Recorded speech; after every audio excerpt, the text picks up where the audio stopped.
The Krizat ruled the stars for over 500 years. No species could stand against them. They were the perfect hunters, and the whole galaxy was their hunting ground. Commander Rock stood tall on the bridge of his ship. His dark green scales caught the light as he moved. He watched the planet below through the large window. Smoke rose from cities where his warriors had attacked just hours ago. Another world had fallen to the Krizat. Another species now knew fear. "The Talon people fought well," said Rock to the other Krizat around him. "But like all prey, they broke in the end." His warriors nodded. They all had fresh scars from the battle. To the Krizat, scars were marks of honor. Each told a story of conquest. Rock walked to his command chair and sat down. His long tail curled around the base of the seat. He touched a button on the armrest, and a map of the galaxy appeared in the air before him. "Where should we hunt next?" he asked. Mech, his second in command, stepped forward. He was smaller than Rock, but quick and smart. His yellow eyes narrowed as he studied the map. "The Galactic Council sent a message while you were on the planet," said Mech. "They have made new protected zones here, here, and here." He pointed to 3 star systems that now glowed red on the map. Rock made a sound that was half laugh, half growl. "The Council thinks they can stop us with words and rules." He stood up and walked through the map, scattering the light. "They have tried to contain us for centuries. They have failed for centuries." The Krizat had evolved on a harsh world where only the strongest survived. Their bodies were perfect killing machines. They had claws that could cut through metal. They could see in almost total darkness. They could run faster than most species, could fly in their small ships. Their skin was tough enough to stop most weapons, but their greatest weapon was fear. The Krizat understood fear better than any species in the galaxy. They knew how to use it, how to spread it, how to feed on it. "Commander," said Lack, the ship's sensor officer, "we found something strange at the edge of this system." Rock turned his head sharply. "Show me." A new image appeared in the air. It showed a small ship unlike any they had seen before. "It was watching us," said Lack. "When we turned to look at it, it ran away very fast." "Did you catch it?" asked Rock. "No, it used some kind of jump technology we have not seen before." Rock felt a twinge of something unusual, curiosity. In all his years of hunting across the stars, he had seen most types of ships. This was new. New things were rare in a galaxy the Krizat had terrorized for so long. "Find out where it came from," he ordered. Later that night, Rock sat alone in his private chamber. The walls were decorated with trophies from 100 worlds, weapons, armor, art, all taken from conquered species. He looked at his reflection in a polished piece of metal. His face was a map of old battles, crisscrossed with pale scars. One eye was cloudy white from an old injury. The other, bright red, stared back at him. The door slid open and Mech entered. "You found something?" asked Rock. "Yes," said Mech. "The ship came from a system at the edge of the outer rim. It's not on any of our maps." "Not on our maps?" Rock stood up. "How is that possible? We have hunted in every corner of this galaxy. This system was hidden behind a dust cloud. Recent movements in the cloud have made it visible. The Council has no record of it either." Rock felt a tingle along his spine. A new hunting ground. New. Prey that had never known the fear of the Krizat. What do we know about this system? 9 planets around a yellow star. The 3rd planet shows signs of civilization. Not very advanced, but they have begun to explore their own system. Rock smiled, showing his many sharp teeth. "Perfect. Prepare the fleet. We will visit this new world and introduce ourselves." What Rock did not know, what no Krizat could understand, was that this new species was different. They had not evolved as the strongest. They had not been the fastest or the most deadly on their world. Instead, they had survived and then thrived because of their minds. They worked together, they built tools, they solved problems, and most importantly, they never stopped trying to get better. Humans had risen from simple animals to masters of their world, not through claws or strength, but through something the Krizat had never needed: the power to adapt, to learn, and to cooperate. The Krizat were coming to hunt humanity. But for the first time in their long history of conquest, the hunters were about to become the hunted.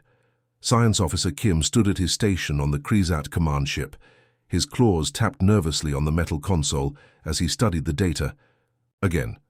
The scout ship they had sent to the newly discovered system should have reported back 6 hours ago. Now there was only silence. This is not normal, Kim muttered to himself. He had been on 53 hunting missions. Scout ships, always, returned.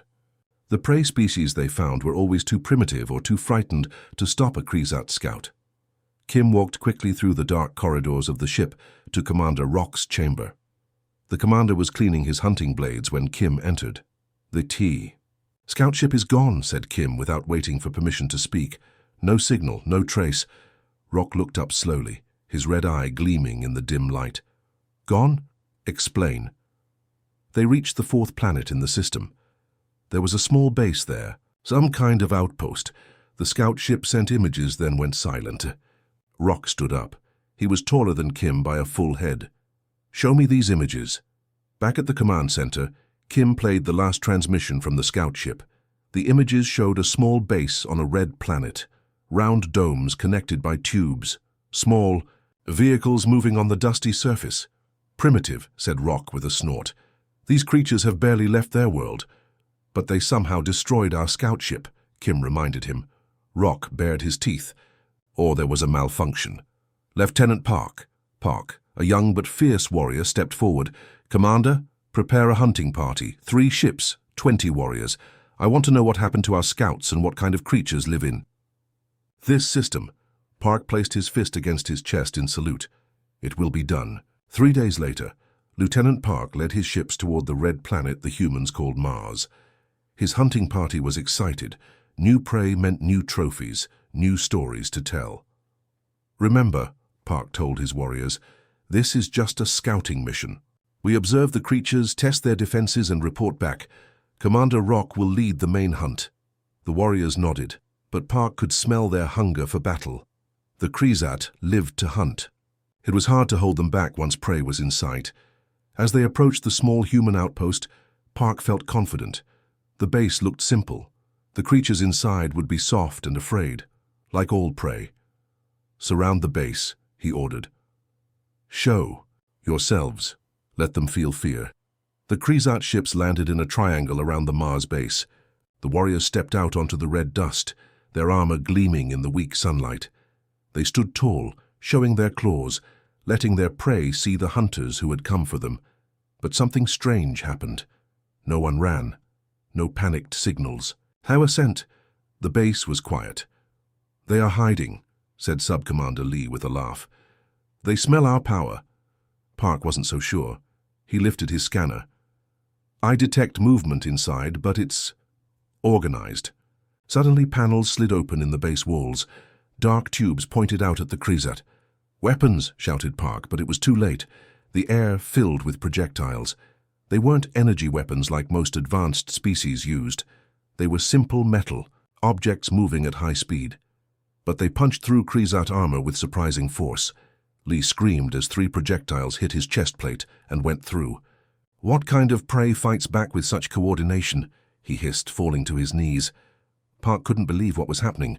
The prey was supposed to run. The prey was supposed to be afraid. That was how it always worked. But these creatures had prepared. They had set a trap. "Back to the ships," he ordered. As the Krezat retreated, Park looked back at the base.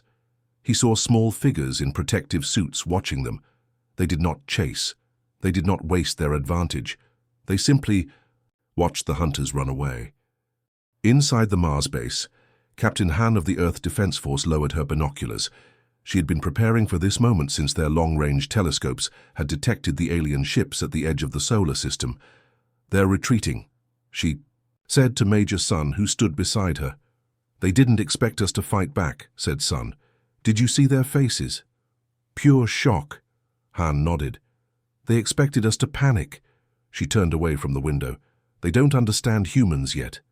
In the command center, the base personnel watched the aliens board their ships and take off. "Will they come back?" asked a young technician. "Yes," said Han, "and in greater numbers. But now we know something important. They can be hurt. They can be surprised. They're not invincible." Sun looked at the data from the battle. "Their armor is strong but not perfect. Their ships are fast but not untraceable. We can fight them. More than that, said Han. We can beat them, because they make one big mistake. What's that, Captain? They think we're prey. Han smiled grimly.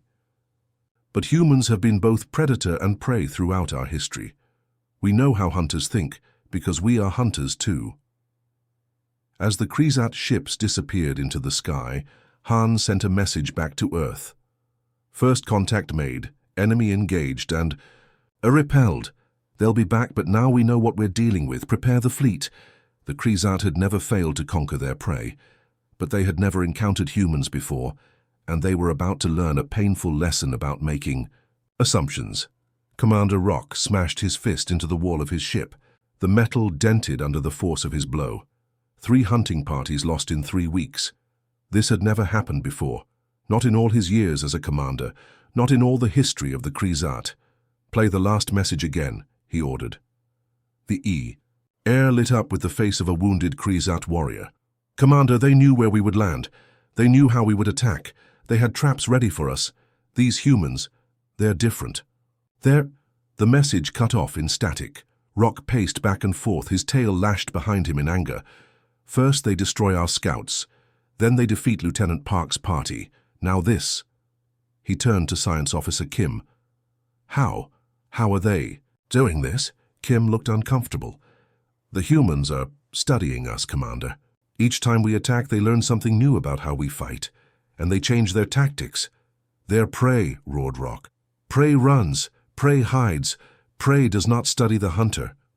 These humans don't act like prey, said Kim quietly. They act like hunters. Rock stopped pacing. The idea was so strange he could barely understand it. In all the galaxy, only the Krizat were true hunters. All other species were prey. That was the natural order. They must have some weakness, said Rock. All prey has a breaking point where fear takes over. Find it. Deep under the ground in a secret base on Earth, Captain Han stood before a large screen. Around her sat 20 of Earth's best scientists, engineers, and military minds. They called themselves the Krizat Response Team. The aliens have attacked 3 times now, said Han. Each time, we've collected more data. She touched a button, and images of the Krizat appeared on the screen. They're strong, fast, and have natural weapons we can't match, but they have weaknesses too. Engineer Jin stood up. He was young but brilliant.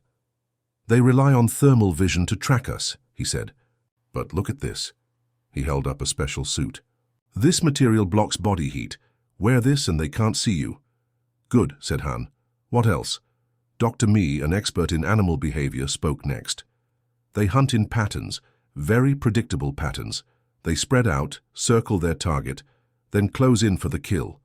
They don't change these patterns because they've never needed to before. They've always won. Until now, said Han with a small smile. There's more, said Mi. They expect their prey to act a certain way, to run, to panic, to make mistakes. When we don't do that, they get confused. Major Sun, who had fought the aliens on Mars, nodded. I saw it in their eyes. When we stood our ground and fought back, they didn't know what to do. Han walked around the table. So they're predictable. They expect us to be afraid, and they don't adapt well to new situations. She looked at each person in the room. We can use all of this.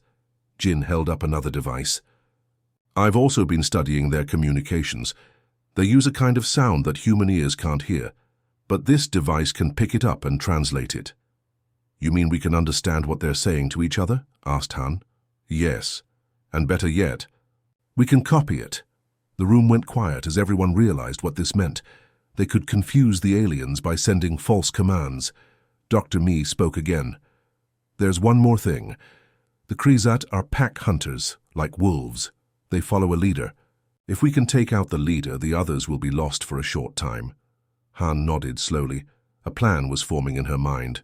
So, we have ways to hide from them, predict their movements, confuse their communications, and disrupt their command structure. She smiled. I think it's time we stopped playing defense. 3 days later, a new Krizat hunting party landed on Earth. They chose a small town near a forest, hoping to find easier prey than the military bases they had attacked before. The Krizat, leader Subcommander Tech, led his warriors into the silent town. It seemed empty. "The humans have run away," said one warrior. "Good," said Tech. "Spread out, hunt them down." The warriors moved through the town in their usual pattern, but something felt wrong. Tech couldn't see any heat signatures from hiding. "Humans, the town wasn't just empty, it was cold." "Report," he called to his warriors. There was no answer. "Report," he repeated louder. Then he heard his own voice coming from all around him. "Report! Report!" Confused, Tech spun around. "Who's there? Show yourself!" Again, his words were repeated back to him from different directions. Suddenly, a human stepped out from behind a building. The strange thing was, Tech couldn't see the human's body heat. It was like looking at a ghost. "What are you?" hissed Tech. The human, a female, raised a small device. Out of it came the voice of Commander Rock. "Retreat! Return to ships immediately! All!" Around the town, Tech's warriors began to run back toward their ships, thinking they had received orders from the High Command. "No!" shouted Tech. "It's a trick! Stand your ground!" But it was too late. His hunting party was in chaos. Some ran one way, some another. Their careful formation was broken, and then the humans attacked. They seemed to come from nowhere, wearing suits that hid their heat. They didn't run in fear. They moved with purpose, targeting the Krizat leaders first. Tech felt something hit his back. A small dart. Then his legs went numb. As he fell to the ground, the human female walked up to him. "My name is Captain Han," she said. "Remember it." Tech tried to slash at her with his claws, but his arms wouldn't move. "You're not dead," said Han. "Just paralyzed. We want you alive. We want you to take a message back to your commander." "What message?" growled Tech. Han leaned down close to his face. "Tell him humans aren't prey. We're hunters too, and we're just getting started." As Tech's warriors were captured one by one, he realized a terrible truth. For the first time in their history, the Krizat had met a species that could beat them at their own game. Commander Rock stood on the bridge of his largest ship. Around him, a fleet of 100 Krizat vessels moved into position near the rings of Saturn. This would be the final battle. The humans had annoyed him for too long. Today, he would end them. "All ships report ready, Commander," said Mech. "Good," said Rock. "The humans have small ships hiding in the rings. They think the ice and rocks will protect them." He laughed. "Nothing protects prey from the Krizat." The great fleet moved forward, weapons ready. Rock felt confident. He had brought 5 times more ships than ever before. The humans had been clever so far, but they could not stand against this much power. Suddenly, alarms sounded across the bridge. "Commander!" shouted the sensor officer. "Ships approaching from behind us." Rock spun around. "Impossible! Our sensors would have detected them." On the screen, strange ships appeared from nowhere. They were not human ships. They were different. Designs from all over the galaxy. "The Talon, the Moro, the Vekon," said Mech in disbelief, naming species the Krizat had conquered years ago. "How are they here? Why are they fighting together?" Before Rock could answer, the ships attacked. They fired at specific points on the Krizat vessels, points that should have been secret. The weak spots in their shields, the blind spots in their sensors. "Impossible," roared Rock as another of his ships exploded. "How do they know our blind spots? How do they predict our formations?" The voice of a human came through on all channels. It was Captain Han. "You hunt alone, Commander. We hunt together. Every species you've terrorized is now our ally." Rock couldn't believe what he was hearing. Prey species did not work together. They were too afraid, too selfish. That was why the Krizat had always won. "They're using information from the other species," said Science Officer Kim. "Each one knows a little about our weaknesses. Together, they know everything." The battle turned bad quickly. Human ships shot out from Saturn's rings, attacking from the front while the Allied ships attacked from behind. The Krizat fleet tried to fight, but they were not used to working together in complex ways. Each ship fought for itself, just as each Krizat fought for himself. The humans and their allies were different. They protected each other. They set traps. They communicated constantly. Rock watched in stunned silence as his ships were destroyed. One by one, soon his command ship was surrounded. The hunters had become the hunted. "What now, Commander?" asked Mech quietly. Rock looked at the screens. His mighty fleet was gone. His warriors were defeated. For the first time in his life, he felt something new. Fear. "Open a channel," he said. Captain Han's face appeared on the screen. She looked tired but determined. "I wish to discuss terms," said Rock. Han nodded. "Good. My ship will dock with yours. In 1 hour, be ready." When Han came aboard the Krizat ship, she brought leaders from 10 other species. Rock had never seen such a thing before. Prey species walking with confidence, not fear, onto a Krizat vessel. They met in Rock's war room. He sat at one end of a long table, his few remaining officers beside him. Han and the others sat at the other end. "You could destroy us now," said Rock. "Why don't you?" "Because that would make us like you," said Han. "We don't want to be hunters or prey. We want something better." Han explained her plan. The Krizat would not be destroyed, they would not be enslaved, but they would have to change. "No more hunting sentient species," said Han. "No more terrorizing the galaxy. You can keep your culture, your pride, your strength, but you must use it differently." "What would we hunt?" asked Rock. "Hunting is our life." A tall alien stepped forward. Rock recognized him as a Talon, one of the species the Krizat had attacked recently.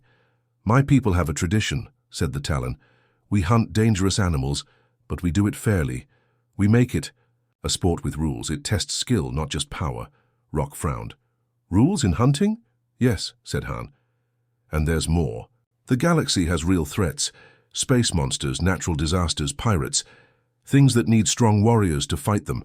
The Krizat could be protectors instead of terrors." Rock laughed, but without humor. "Protectors? Us?" "Why not?" asked Han. "You're the strongest warriors in the galaxy. Imagine using that strength to help others instead of hurting them." For several long minutes, Rock was silent. The idea was strange, completely against everything the Krizat had ever believed. "And yet, we would still be hunters," he said slowly. "Yes," said Han, "but you would hunt worthy prey, and you would have something you've never had before." "What's that?" "Respect, not fear." 1 year later, Rock stood on a platform in the great Hall of the Galactic Council. Beside him stood Captain Han.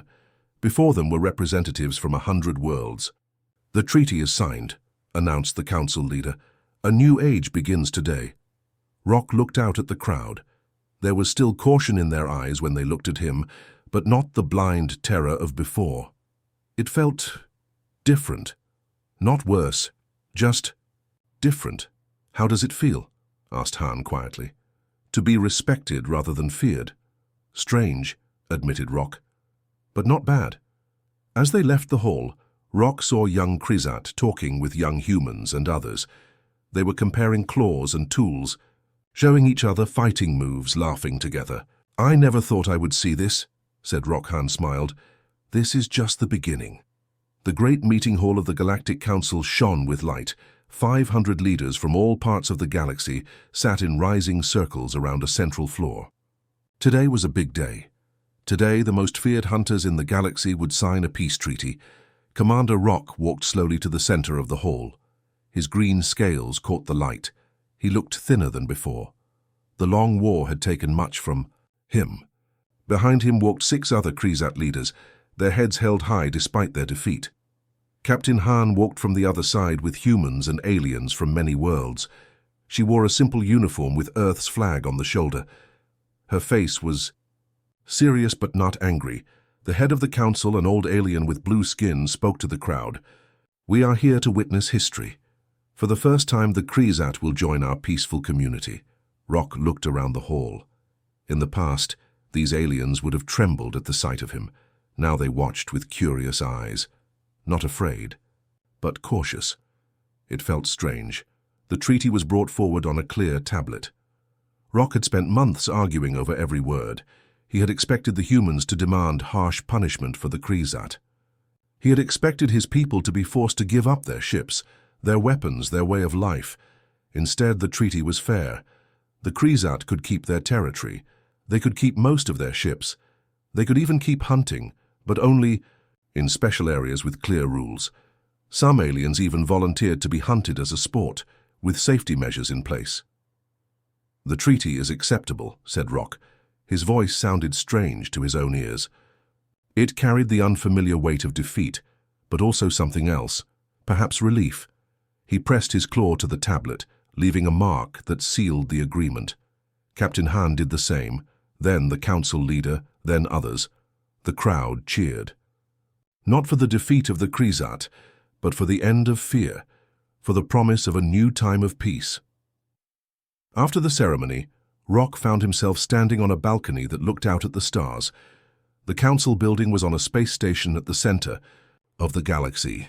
From here he could see thousands of stars, thousands of worlds that once feared the name Krizat. He heard footsteps and turned to see Captain Han join him. "Your people are celebrating," said Rock. "So are yours," replied Han. "I saw young Krizat talking with humans and Talon. They seemed excited about the future." Rock made a sound that was half laugh, half growl. "The young adapt quickly. They do not remember the old ways as I do." They stood in silence for a time, looking at the stars. "You could have destroyed us," said Rock finally. "Your ships had us surrounded. Your weapons were ready. Why didn't you fire?" "Because that's what you would have done," she replied. "And we're not you." Rock turned to look at her. "I don't understand." Han smiled. "In our history on Earth, we had many predators. Some were stronger than us, some were faster, but we survived because we worked together. We built things. We shared ideas. We protected each other." "Weakness," said Rock, but without his old conviction. "No. Strength. A different kind of strength." Han pointed to the stars. "Look out there. Every species that works alone is limited by what one individual can do. But those who work together can do amazing things." She told him about Earth's history, how humans had once been hunters themselves, how they had fought each other for thousands of years, how they had nearly destroyed themselves with powerful weapons, and how they had learned to work together. "In our history," she said, "the most successful species wasn't the strongest, but the one that cooperated best." Rock considered this strange idea. It went against everything the Krizat believed. They had always valued individual strength above all. The strongest led. The weak followed or died. That was the natural way. But was it? The humans had defeated the Krizat not because they were stronger as individuals, but because they worked together better. They had even made allies of species that had good reason to hate each other. "Perhaps," said Rock slowly, "there is something to learn from you humans after all." 6 months later, Rock walked through a new building on the Krizat homeworld. It was a school where young Krizat learned alongside aliens from other worlds. The walls were decorated with art from a dozen planets. A young Krizat ran up to him. "Commander Rock, come see what I made." The child led him to a table where she had built a model of a new kind of ship. Beside her, a human child and a Talon child worked on their own models. "We're designing ships that can travel between stars faster," explained the Krizat child. "Jun had the idea for the engines, I designed the body, and Tam figured out how to power it." Rock looked at the children working together, sharing ideas, making something none of them could have made alone. "It's a good design," he said. "Perhaps one day we will build it for real." Later he stood on a hill overlooking the city. Captain Han, who now served as Earth's ambassador to the Krizat, joined him. "Your people are changing," she said. "Yes," agreed Rock. "It is not easy. Many of the old ones resist, but the young, they see new possibilities." Han smiled. "Change is never easy, but it's worth it." Rock nodded. He was beginning to understand now. Perhaps being the apex predator wasn't the pinnacle of evolution. Perhaps there was something even more powerful. The ability to rise above one's nature, to choose a different path. The sun set over the Krizat world, painting the sky with colors. For the first time in his long life, Rock looked forward to tomorrow. With curiosity instead of hunger, there was so much to learn from these strange humans and their even stranger ideas. The end.